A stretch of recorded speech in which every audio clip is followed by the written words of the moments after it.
Estimados amigos, en nuestro enfoque de hoy vamos a hablar sobre los impuestos. En este sentido se pueden hablar de muy distintos tipos de impuestos, pero quizás la catalogación más general, más global de impuestos son aquellos que agrupan a esos tributos en dos grandes componentes, unos que son los impuestos directos y otros los impuestos indirectos. Los impuestos directos son aquellos en los cuales realmente recaen sobre el contribuyente hacia el cual está dirigido el impuesto. Es decir, son impuestos que no pueden ser transferidos en su pago a terceros, sino que de hecho quien los paga es el contribuyente sobre el que se pecha el impuesto. Típicos impuestos directos son el impuesto sobre la renta, el impuesto sobre sucesiones, el impuesto sobre patrimonio, sobre la riqueza que contenga cada persona. Estos son impuestos que obviamente los tiene que pagar cada persona o cada empresa sobre los que recaen los mismos y no pueden ser transferidos a terceros. Otros son los impuestos indirectos que, a diferencia de los primeros, el pago efectivo de esos impuestos sí pueden ser transferidos por el contribuyente hacia los cuales va dirigido el impuesto para ser cancelados por terceros. Y estos son, por ejemplo, típicamente el impuesto sobre cigarrillos y licores, por ejemplo. Estos son impuestos que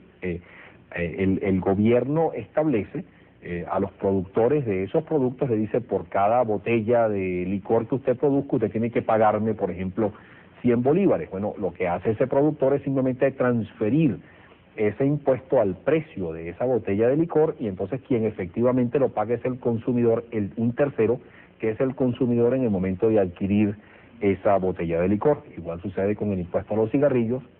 También se incluyen dentro de estos grupos, por ejemplo, los aranceles que se pagan por las importaciones que se realizan, ya que estos aranceles que tienen que pagar los importadores se transfieren a los precios finales de los productos importados, y quien efectivamente lo pagan son los consumidores. Y también otros impuestos como son, por ejemplo, el impuesto a las ventas, que es tan común, por ejemplo, en los Estados Unidos, u otros como son el impuesto al valor agregado, el famoso IVA, que es muy común en las economías europeas y en muchas economías de la América Latina, y que, de acuerdo a anuncios de la administración actual, va a ser implantado en Venezuela dentro de un poco tiempo. Bien, vamos a quizás analizar un poco cuáles son las características de estos distintos tipos de impuestos en el caso específico de nuestro país, en el caso específico de Venezuela. Con respecto al impuesto sobre la renta, hay que distinguir entre los dos grandes componentes, los dos grandes tipos de contribuyentes de este impuesto, como son el impuesto sobre la renta que tienen que pagar las sociedades, las empresas, y el impuesto sobre la renta que tienen que pagar las personas naturales o contribuyentes individuales. En el impuesto sobre la renta a las empresas es necesario decir que, y así como también a los individuos, es necesario decir que lo que llamamos los economistas la tasa efectiva de impuesto, la tasa impositiva efectiva, es decir, el porcentaje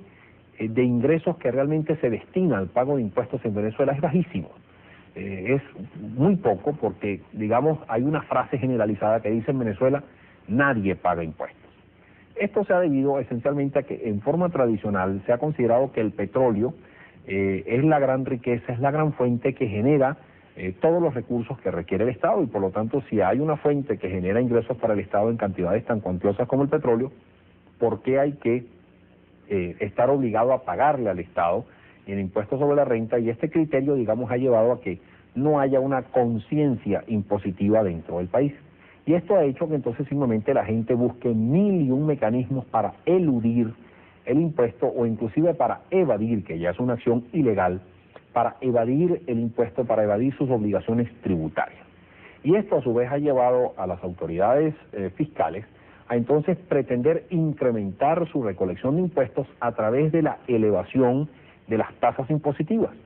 De hecho, a nivel de las empresas, en Venezuela hoy existe una tasa exorbitantemente alta, ya que cualquier utilidad por encima de los 5 millones de bolívares paga un impuesto del 50% de esa utilidad gravable o de ese ingreso gravable. Y si de hecho las empresas pagaran esas tarifas, pues Venezuela quizás estaría entre los países donde más impuestos, donde la carga fiscal sería una de las más altas del mundo, cosa que de hecho no sucede de nuevo por todos estos factores de elusión y evasión de impuestos que son tan comunes en nuestro medio y que llevan a que la tasa que efectivamente pagan las empresas sea sustancialmente menor a esa tasa teórica establecida por la ley.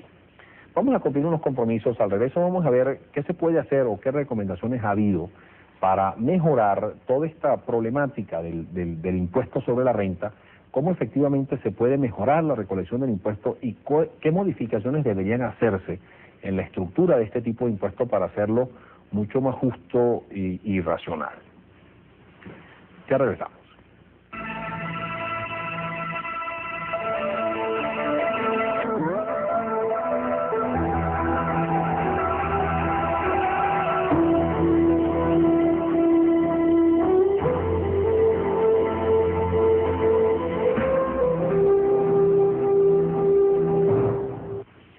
De hecho, decíamos en el segmento anterior que las altas tasas impositivas que establece la ley de impuestos sobre la renta, particularmente para las sociedades, había llevado a una masiva elusión del impuesto, es decir, a eludir el pago del impuesto. Esta elusión fiscal se puede realizar de muy diversas formas, pero quizás una de las formas más utilizadas por las empresas en Venezuela ha sido a través de lo que se conoce como la atomización de actividades de los grupos. Eso significa simplemente que se crean muchas pequeñas empresas, se atomiza la actividad productiva en muchas pequeñas empresas que obviamente tienen bajos ingresos, relativos bajas utilidades y por lo tanto caen o tienden a caer en los estratos impositivos más bajos, eludiéndose de esta forma el pago de impuestos. Para evitar, digámoslo así, este proceso de elusión de impuestos, que no es ni mucho menos ilegal,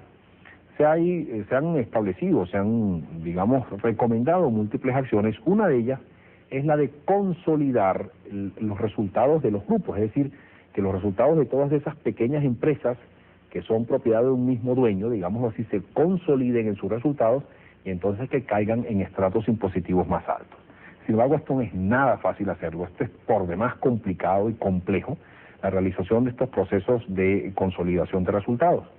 Es mucho más lógico aplicar una cosa que recomendó la Comisión de Estudio y Reforma Fiscal, quien en 1983 terminó un estudio, un esfuerzo de más de 4 años de análisis de todo lo que es las finanzas públicas de Venezuela. Y en esa recomendación de reforma fiscal se introduce la de unificación de la tasa impositiva aplicable a las sociedades. Por ejemplo, que solamente haya una tasa impositiva a todas las empresas, por ejemplo 30 o 35%, porque de esa forma todas las empresas grandes o pequeñas caerían en el mismo estrato, se eliminaría por lo tanto la necesidad de consolidar los resultados y de esa forma se posibilitaría muchísimo la recolección eficiente de este impuesto. Esta recomendación aún no se ha puesto en práctica, pero creo que es una cuestión por demás importante y su aplicación inclusive traería consigo una consecuencia por demás favorable, que es la de evitar la inequidad fiscal inherente a los procesos inflacionarios. Cuando existen distintos estratos impositivos dentro de una economía y esa economía padece inflación, es muy fácil que por el simple hecho de la inflación las empresas o las personas naturales aumenten sus ingresos, de nuevo, por el simple factor inflacionario, sin que ello signifique un incremento de su ingreso real, del poder adquisitivo de su ingreso. Pero al aumentar su ingreso, esto obviamente los hace caer a ellos en estratos impositivos, en tasas impositivas mayores que hacen que, de hecho, paguen una mayor tasa. Más adelante vamos a ver quizás un ejemplo para ilustrar un poco mejor esto. Pues bien, a través de la unificación de la tasa impositiva aplicada a todas las empresas, esto automáticamente desaparece porque gane mucho o gane poco una empresa, todas ellas van a pagar la misma tasa impositiva. Otro aspecto que es muy importante y que se ha, digamos, también recomendado por el estudio de la Comisión de Estudio y Reforma Fiscal, es el del reconocimiento de lo que se denomina la revalorización de los activos. Precisamente esto está muy estrechamente vinculado también a todo lo que es la problemática inflacionaria. La ley de impuestos sobre la renta en Venezuela reconoce, digamos, como un costo de producción y por lo tanto que puede ser sustraído de los ingresos que percibe una empresa, lo que se denominan los costos de reposición, los costos de amortización de un equipo. Me explico. Si una empresa, por ejemplo, compró una máquina que costó $1 millón en el año 1980 82. Eso equivalía a 4.300.000 bolívares entonces. Si esa máquina tiene una vida útil de 10 años, pues quiere decir que en 1992 supuestamente esa máquina tiene que ser sustituida por una máquina nueva que, vamos a poner el caso, sigue valiendo $1.000.000 en los Estados Unidos. Pues bien, la ley de impuestos sobre la renta le permite a esa empresa hacer apartes del orden, por ejemplo, del 10%, de un décimo por año del valor de esa maquinaria, para que ellos puedan ir acumulando bolívares de tal forma que en 1992, cuando tengan que reponer esa máquina, haya los bolívares suficientes para comprar $1.000.000 y de esa forma importar la máquina. Sin embargo, lo que permite el impuesto sobre la renta descontar de los ingresos es el 1/10 del costo original de la máquina, es decir, que solamente pueden apartar 430.000 bolívares por año para formar ese fondo, de tal forma que en 1992 ellos tengan 4.300.000 bolívares y con ellos comprar $1.000.000 para reponer la máquina. Obviamente que no. Todos sabemos que en 1992 el tipo de cambio ya no va a ser 4 bolívares 30, sino a lo mejor es 60 bolívares, 70, lo que fuese, realmente no lo sé, ni con esto estoy hablando de una predicción, pero pongamos el caso que fuese 60 bolívares. Quiere decir que para comprar la misma máquina en 1992, esa persona va a tener que disponer de 60 millones de bolívares, que es lo que equivaldrá al $1.000.000 que sigue costando esa máquina en el exterior. Y por lo tanto, esa empresa, la lógica debe llevar a esa empresa a tener que hacer apartados muchísimo mayores a 430.000 bolívares, pero que al no ser reconocidos por el impuesto sobre la renta surge un problema de inequidad fiscal, porque de hecho la empresa está incurriendo en un costo sustancialmente mayor haciendo estos apartes para reposición de equipos de lo que en realidad le reconoce la ley del impuesto sobre la renta. Esto es algo que hay que modificarlo sin demora, máxime cuando existe un proceso inflacionario interno muy intenso como el que existe en nuestro país, lo cual puede llevar a un proceso de descapitalización a las empresas sumamente intenso, y esto hay incuestionablemente que corregirlo sin mayor demora. En cuanto al impuesto sobre la renta aplicable a las personas, la Comisión de Estudio y Reforma Fiscal recomendó, y muy probablemente esto se haga en la anunciada reforma tributaria que ha venido mencionando los voceros del gobierno y que se pondría en práctica en 1990 o en 1991, en el sentido de mantener lo que se denomina la progresividad impositiva del impuesto sobre la renta para las personas naturales, para los individuos. Esto es lógico y esto es racional,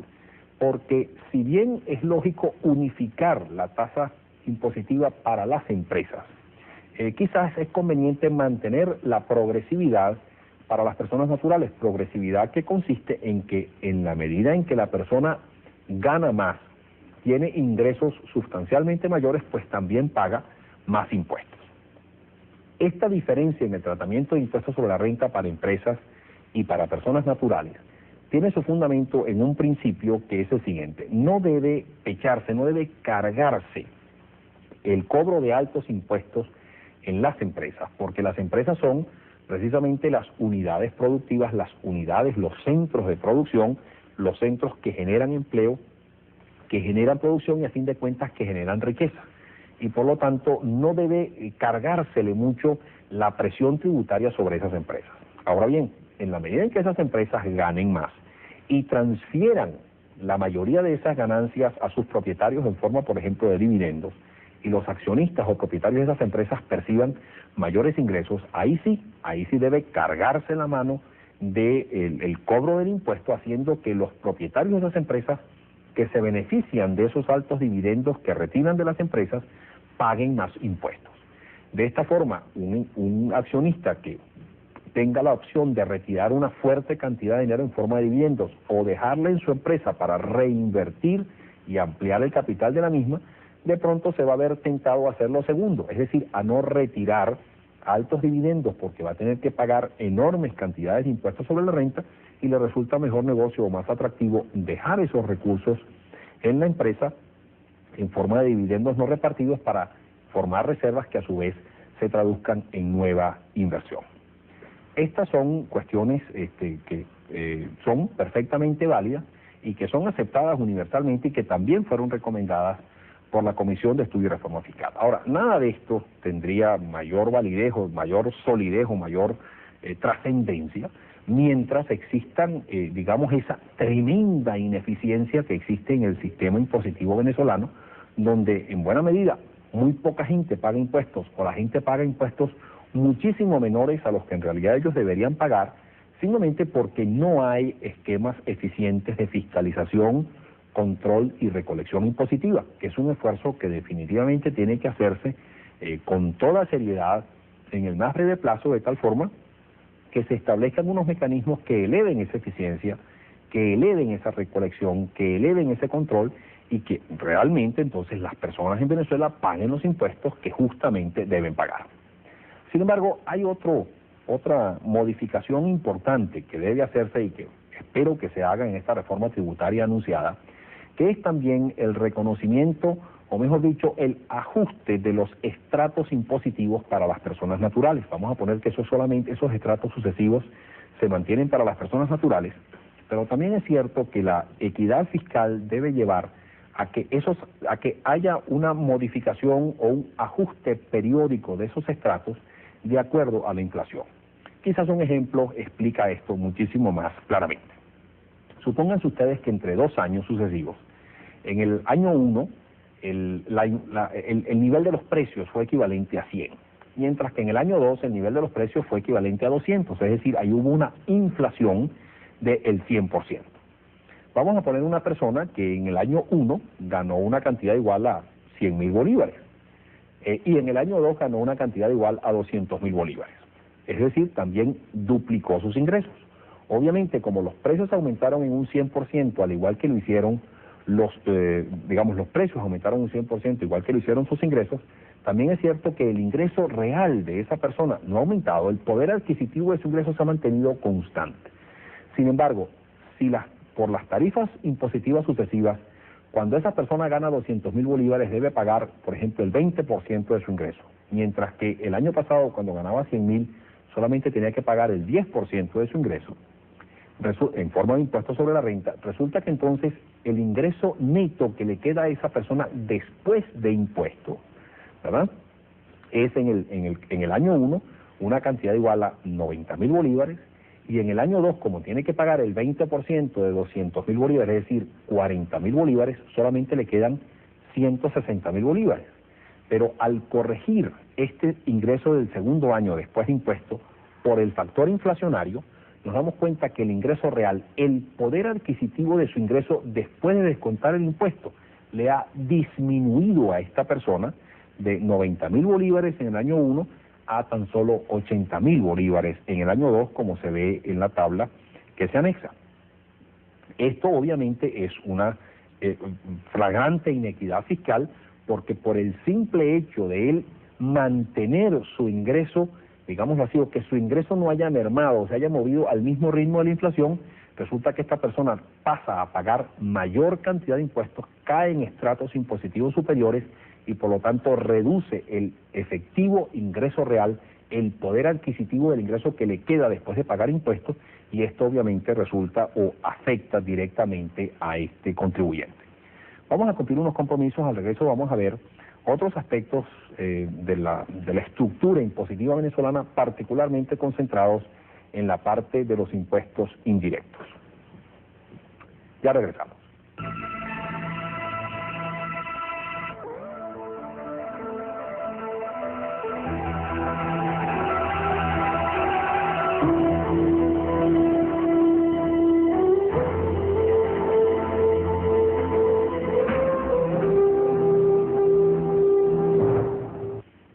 Al comienzo del programa hablábamos de los impuestos indirectos y decíamos que estos eran aquellos impuestos que no eran de hecho pagados por el contribuyente sobre los que recaía el mismo, sino que eran transferidos y pagados por terceros, como por ejemplo los consumidores. También mencionábamos en esa introducción que quizás los impuestos más conocidos en Venezuela de este tipo eran los impuestos a los cigarrillos y los impuestos a los licores, que han estado presentes en nuestro sistema tributario por muchos años. Y que de hecho cuando se aumenta este tipo de impuestos, pues lo que hace el productor de esos productos es transferir ese mayor impuesto al precio, y por lo tanto es el consumidor final quien paga ese impuesto. Por eso es que se denominan indirectos, porque indirectamente recaen sobre un tercero. Sin embargo, Otro típico impuesto indirecto son los aranceles, que tradicionalmente en Venezuela muy poca gente los ha pagado porque existen masivas exoneraciones y exenciones del pago de este tipo de impuestos, pero que, de acuerdo a los anuncios recientemente hechos en materia de política comercial, esto va o está de hecho cambiando en Venezuela, porque ahora la intención de la política comercial es establecer unos niveles arancelarios más racionales, pero eliminar todas las exoneraciones y exenciones y que de hecho todos los importadores paguen esos impuestos, por lo que va a haber allí un aumento importante de esos recursos que obviamente se van a traducir también en mayores precios, o esos impuestos se van a transferir a los precios y quienes van a acabar pagando esos impuestos van a ser los consumidores. Sin embargo, bueno, ya sobre esto nos referíamos o hablábamos exhaustivamente en un programa anterior donde examinábamos toda esta nueva política comercial del país. Pero me quiero concentrar en estos últimos minutos en un nuevo impuesto que, según se han hecho anuncios oficiales, va a implantarse en Venezuela posiblemente a partir del año 90 o 91, que es el famoso impuesto al valor agregado. El impuesto al valor agregado no es más que un impuesto indirecto que busca, digamos, pechar los distintos estadios de la producción de un proceso productivo. Ustedes saben, por ejemplo, para poner cualquier caso, en la producción de un par de zapatos, implica que el fabricante de zapatos tiene que comprar su materia prima, el cuero y otros productos de unos suplidores, después agrega un valor a esos productos haciendo el zapato y después ese zapato pasa a un nuevo estadio que es el del distribuidor general eso pasa al mayorista y del mayorista pasa al de tal antes de que ese zapato llegue pues al alcance del consumidor final. Todos esos estadios en que se pasa para producir el zapato y llevarlo hasta su destino final, que es el consumidor, implica una serie de estadios en el proceso productivo, los cuales en el impuesto al valor agregado son pechados en una forma regular. Es decir, teóricamente el impuesto al valor agregado en lo que consiste es que si yo, por ejemplo, soy un miembro de ese estadio, pues yo pago por lo que compro, le agrego valor y entonces lo vendo al próximo eslabón en esa cadena. Pues bien, la diferencia entre el precio al que yo vendo o entre mis ventas y lo que yo pagué por lo que compré, eso es el valor que yo agregué a ese producto y entonces se me cobra una tasa X, 18, 17 o 14% sobre ese valor que yo agregué en ese estadio, en ese eslabón de esa cadena productiva. Eso es lo que es el valor agregado y en cada uno de esos eslabones se va pagando de acuerdo al valor que se agrega del mismo. Este es un impuesto que puede ser cobrado de muy diversas formas. Dos de esas diversas formas es el esquema de sustracción, que es precisamente eso, o sea, cada miembro, cada persona en el eslabón va pagando, digámoslo así, la correspondiente tarifa de valor agregado al valor que agrega en su estadio, pero también existe, digamos, el esquema de pago por crédito, que es que en cierto modo se va postergando el pago de este impuesto hasta el eslabón final. Y entonces es el comerciante final el que paga ese impuesto. El comerciante final le dice el Estado, mire, usted tiene que pagar un impuesto sobre la totalidad de su ingreso y solamente le reconozco un crédito por lo que usted le pagó a su anterior en la cadena productiva de impuesto al valor agregado. Si este no le ha pagado un centavo de valor agregado a quien él le compró la mercancía que le vendió al consumidor final, pues quiere decir que sobre ese último eslabón, sobre ese comerciante final, sobre ese detallista es que va a recaer todo el impuesto y obviamente este detallista pasa ese impuesto que tiene que pagar al precio final de su producto, siendo por lo tanto el consumidor quien paga a fin de cuentas la totalidad del impuesto al valor agregado. Este es un impuesto bastante generalizado en todos los medios, en toda Europa y en muchos países de la América Latina, y eso es un impuesto incuestionablemente que lo vamos a tener en nuestro medio. Ya para concluir, es necesario decir que toda esta conversación que hemos tenido en los minutos anteriores, o de toda esta conversación se puede concluir que en Venezuela hay muchísimo todavía por hacer para realmente mejorar todo lo que es la estructura impositiva. Estamos a años luz de lo que se ha visto en otros países, no solamente en países industrializados, sino en países de la América Latina, donde efectivamente se paga impuestos. Y es necesario hacer todo este esfuerzo porque ya aquella gran fuente generadora de recursos para el Estado, que era el petróleo, simplemente mermó,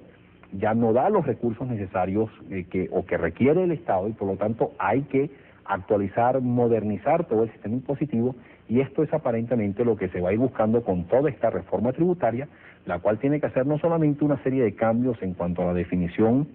y al esquema mismo de estructuras impositivas, sino también en cuanto a la fiscalización y control. Sin embargo, todo lo que se haga en materia impositiva nunca debe olvidar un aspecto trascendental que está presente en nuestra economía, como es la presencia de un impuesto muy especial y muy característico de la economía venezolana, que es lo que yo he dado por llamar el impuesto cambiario, que consiste simplemente en que en la medida en que el bolívar se devalúa, siendo el Estado el generador de los dólares y el sector privado el gran comprador de esos dólares, en la medida en que se devalúa, simplemente el importador tiene que pagar un mayor precio por ese dólar devaluado o por ese dólar apreciado, o tiene que dar una mayor cantidad de bolívares devaluados para obtener el mismo dólar, y este mayor costo lo transfiere ese importador al precio final, y es finalmente el consumidor quien paga ese mayor precio de ese dólar. Eso equivale exactamente a un impuesto indirecto que lo podemos denominar como el impuesto cambiario, y en la medida en que el bolívar continúe devaluándose, como creo que irremediablemente lo va a hacer, pues en esa medida lo que estamos haciendo es aumentando permanentemente este impuesto cambiario, que a fin de cuentas tiene el mismo efecto recesivo y el mismo efecto de sustracción de recursos del público que tiene cualquier otro impuesto, y por lo tanto debemos tomar en consideración la existencia de este impuesto encubierto denominado el impuesto cambiario antes de comenzar a introducir nuevos impuestos o antes de comenzar a modificar los impuestos ya existentes con la finalidad de aumentar este esquema, porque de no hacerlo pues estamos cayendo en el riesgo de caer en una inequidad fiscal por pretender cobrarle impuestos excesivos a la población venezolana. Reciban un cordial saludo y hasta la próxima.